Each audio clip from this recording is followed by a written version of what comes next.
시청자 여러분 안녕하십니까? 음성 군정 뉴스를 시작하겠습니다.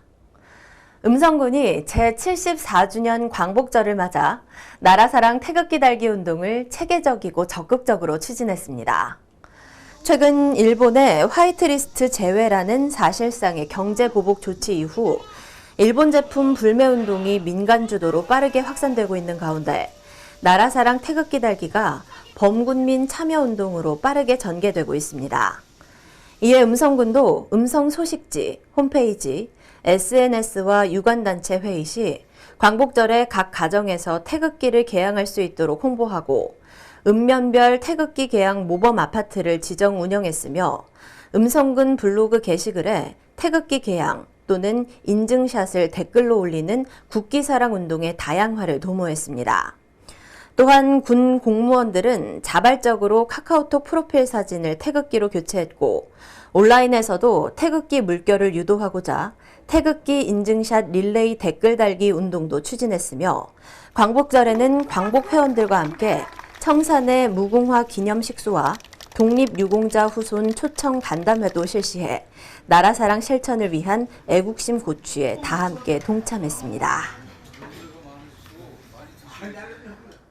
음성군이 한국에 대한 일본 정부의 백색 국가 명단 제외와 관련해 민관정 협의체 회의를 개최하고 규탄 성명서를 발표했습니다.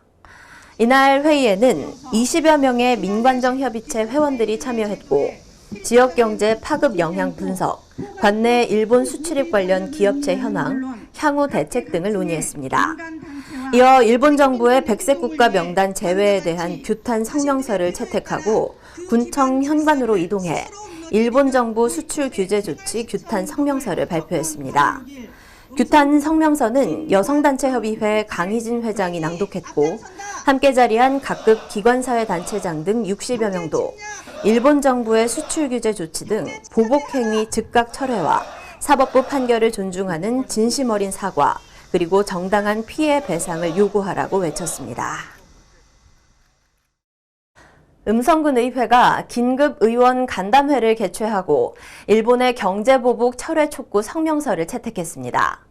조천희 의장을 비롯한 군의원 8명은 성명서를 통해 일본 정부가 행한 조치의 부당성을 설명하고 일본의 행위가 G20 정상회의 선언과 WTO 협정에도 배치된다고 지적하며 반도체 핵심 소재 수출 규제 조치 철회를 촉구했습니다.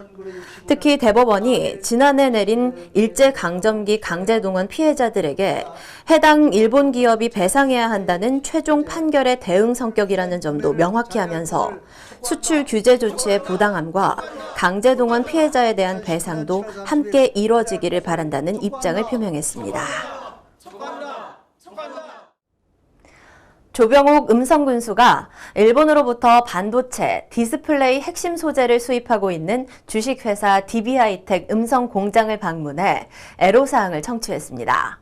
주식회사 DB하이텍은 일본의 경제보복 이후 수출 규제로 어려움이 예상돼 일본 소재가 아닌 중국 등 다른 나라 소재를 테스트하고 국산화하는 등 다양한 방법으로 대책을 마련하고 있다고 밝혔으며 조 군수는 이날 간담회 자리에서 제기된 다양한 의견을 면밀히 검토해 기업 피해 최소화를 위한 대책 추진과 기업 지원을 아끼지 않겠다고 말했습니다.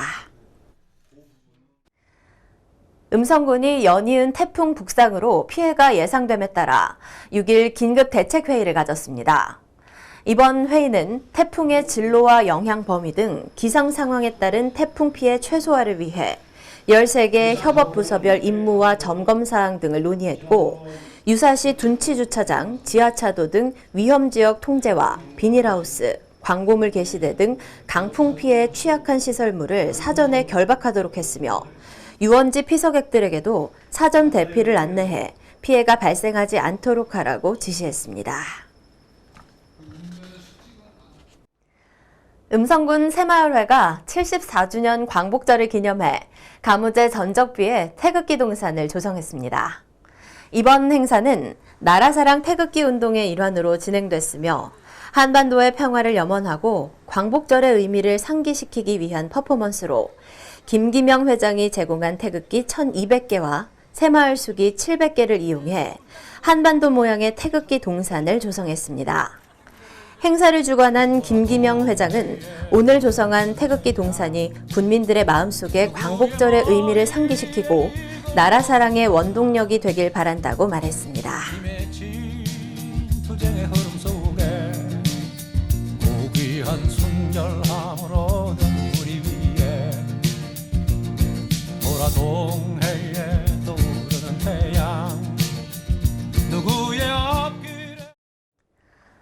음성군이 3.1운동 및 임시정부 수립 100주년을 맞아 7월부터 국가유공자 명패 달아드리기 사업을 진행했습니다.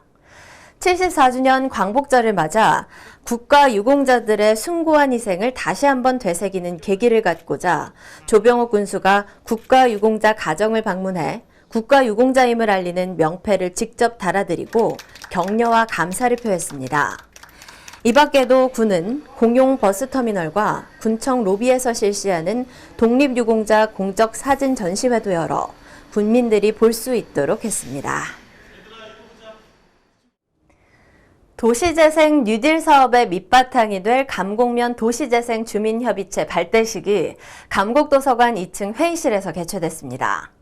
주민협의체는 해당 지역의 도시재생 계획 수립과 사업 과정에 참여하고 적극적인 의견 제시를 위해 구성된 자발적인 주민협력 조직으로 감곡면 주민들은 내년도에 공모할 감곡면 도시재생 사업을 위해 지난 6월 20일 도시재생지원센터의 도움을 받아 총 3개 팀을 구성, 제4기 도시재생대학에 참여하고 있습니다. 음성군이 축제 추진위원, 품바축제 기획실무위원 등 100여 명이 참석한 가운데 음성 품바축제 평가 보고회를 진행했습니다. 이번 보고회에서는 지역 주민과 외래 관광객을 대상으로 만족도 등 22개의 항목을 조사한 평가 용역 결과와 프로그램 운영에 따른 문제점, 개선 방안 등을 보고했습니다.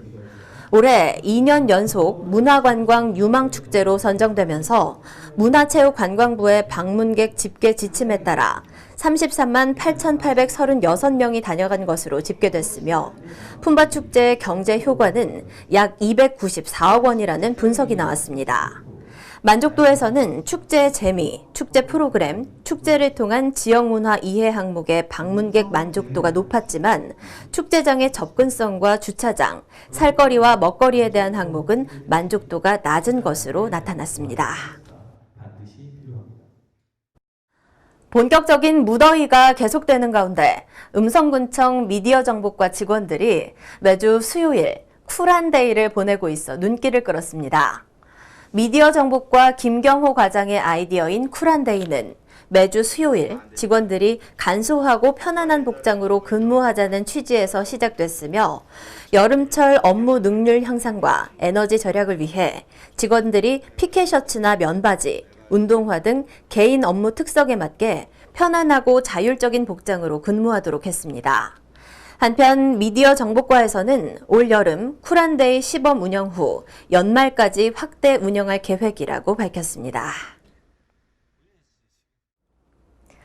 사단법인 대한한돈협회 음성지부에서 지역 내 사회복지시설과 지원이 필요한 가정에 전달해달라며 한돈 4,600kg, 2,500만 원 상당을 기탁했습니다. 음성군은 이날 기부받은 한돈을 충북 사회복지 공동모금회를 통해 지정 기탁 처리 후 사회복지시설 23개소와 저소득 874가정에 전달하기로 했습니다. 기탁식에 참여한 윤석환 음성지부장은 찜통더위 속에 지쳐가는 이웃들이 든든하게 식사하고 힘을 내길 바란다고 말했습니다. 원남면 주민들의 오랜 수건 사업이던 율람 경로당 공사가 준공되면서 조촐한 기념식을 가졌습니다. 이날 준공된 경로당은 2019년 3월 초 착공해 대지 면적 950제곱미터, 건축 면적 149제곱미터로 건립됐습니다.